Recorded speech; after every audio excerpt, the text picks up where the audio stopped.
Concernant le sujet d'un recours pour excès de pouvoir, cela correspond à un recours contre une décision administrative dont on veut obtenir l'annulation. Pour obtenir cette décision administrative, soit en fait on vous communique cette décision, on vous la notifie ou elle est publiée. C'est ce qu'on appelle une décision explicite, vous êtes en possession d'une décision écrite. Soit il s'agit d'une décision implicite, à savoir que vous avez fait une demande auprès de l'administration et que celle-ci ne vous a pas répondu dans un délai de 2 mois.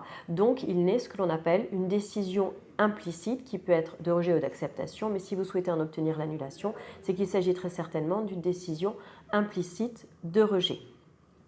Une fois que vous êtes en possession soit de cette décision explicite, soit de cette décision implicite de rejet, vous pouvez saisir le tribunal administratif d'une requête en annulation, c'est ce qu'on appelle une requête introductive d'instance, dans un délai de 2 mois, à compter soit du délai d'intervention de la décision implicite de rejet, soit de 2 mois à compter de la notification de la décision explicite de rejet.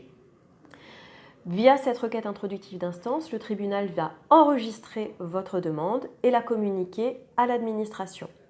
L'administration a en règle générale 60 jours pour vous répondre, mais ce n'est pas un délai impératif, c'est-à-dire qu'il n'est pas sanctionné.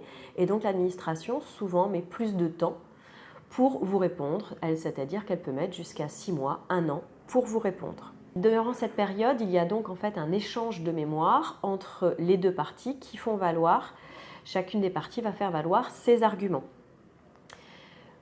À l'issue de cette période de débat contradictoire, le tribunal administratif décide de clôturer les débats, de cristalliser les débats et donc de fixer ce que l'on appelle une date de clôture d'instruction. À compter de cette date, vous ne pourrez plus faire parvenir normalement de nouvelles écritures auprès du tribunal. Quelques mois plus tard, le tribunal fixera une date d'audience. Là aussi, il n'y a pas de règle. Cette date d'audience peut intervenir dans les semaines qui viennent comme dans les mois qui viennent. Lors de l'audience, vous pourrez intervenir soit directement, soit par l'intermédiaire de votre avocat. Mais il faut savoir que les audiences sont assez courtes. Il ne s'agit pas d'une audience comme au pénal où on peut faire intervenir des témoins ou autres. Non, c'est une audience qui dure 10 à 15 minutes et dans laquelle vous pourrez simplement appuyer certains points de votre argumentation écrite. À l'issue de l'audience, il n'y aura pas de décision du tribunal. Vous devrez attendre un délai d'environ 3 semaines avant d'avoir une décision écrite de la part de l'administration.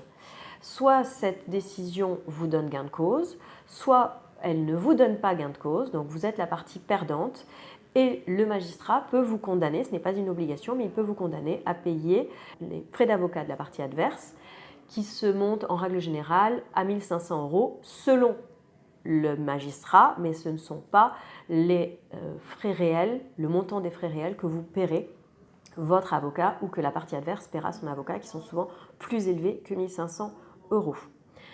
Afin d'avoir plus de précision sur cette procédure, vous pouvez consulter le site internet du cabinet, à savoir www.avocat-lapuelle.com.